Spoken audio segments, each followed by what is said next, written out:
m'appelle Olivier Thomas, je suis tout d'abord scénographe de théâtre, c'est le plus gros de mon activité, c'est scénographe de théâtre. Le projet en fait est très lié à ça parce qu'il raconte avant tout une histoire. C'est l'histoire d'un sac poubelle, celui qu'on a laissé sur la Lune en 1969 quand Armstrong a posé le pied. Et même en fait avant le fait de poser le pied sur la Lune, la première chose qu'on y a fait, c'est qu'on y a jeté la poubelle. Dans les faits, concrètement, et quand on regarde ça avec la distance temporelle qu'on a maintenant, en fait, on se dit c'est quand même un peu bizarre de, voilà, la première chose qu'on fait en arrivant sur la Lune, on jette les poubelles. Et en plus, Armstrong a un geste assez particulier quand il descend l'échelle. En fait, il pousse avec le pied la poubelle sous le vaisseau pour pouvoir marcher tout connement parce que en fait, les combinaisons de scaphandres sont assez complexes à manipuler. Et du coup, l'image à laquelle on fait absolument pas attention, mais qu'on peut vérifier parce que c'est présent sur toutes les images, en fait, sous le module lunaire Apollo, il y a effectivement un sac poubelle. Et donc, en fait, le projet Lunar Trash, c'est effectivement le projet de ce sac poubelle. Alors évidemment, le gros de l'œuvre à construire, c'est pas le sac poubelle, c'est plutôt le module qui est derrière. Mais en fait, c'est un peu le rapport entre les trois, le drapeau, le sac poubelle et le module. Donc en fait, le projet, je l'avais, voilà, il était en train de mûrir petit à petit.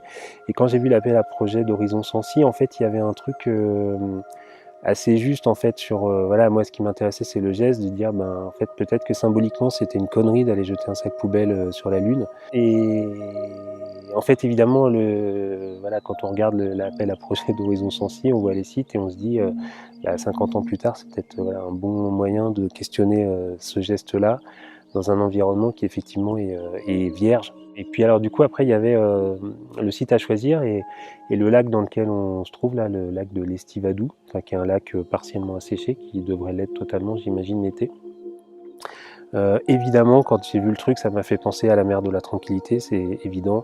Le module est à l'échelle 1 parce que ça me tenait un peu à cœur justement pour éprouver en fait cette histoire de dimension.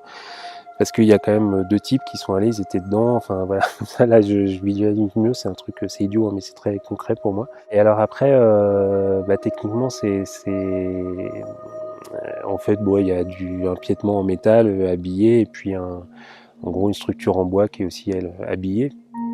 Et puis quelques accessoires qui donnent un peu l'image générale, en tout cas la silhouette qu'on se fait de ce vaisseau-là. Le blanc permettait quelque part de ne pas se confronter à la problématique de les Américains sont allés sur la Lune ou peut-être les Russes seraient arrivés avant. En fait, c'est juste, voilà, on est dans le symbole, on est dans l'histoire qui est vraiment symbolique. On s'en fout qu'il y ait un drapeau américain, le drapeau il est uni, blanc. Voilà, ça correspond à une problématique de l'humanité tout entière. C'est peut-être un petit peu prétentieux de dire ça, mais il y a quelque chose, voilà, la question c'est pas les Américains ont laissé un sac poubelle, la question c'est en fait l'homme décide d'aller défricher une terre vierge qui lui paraît comme un espèce d'absolu et qui regarde comme un but depuis des millénaires et en fait la première chose qu'il fait c'est qu'il fait ce qu'il fait partout ailleurs, en fait il balance sa poubelle.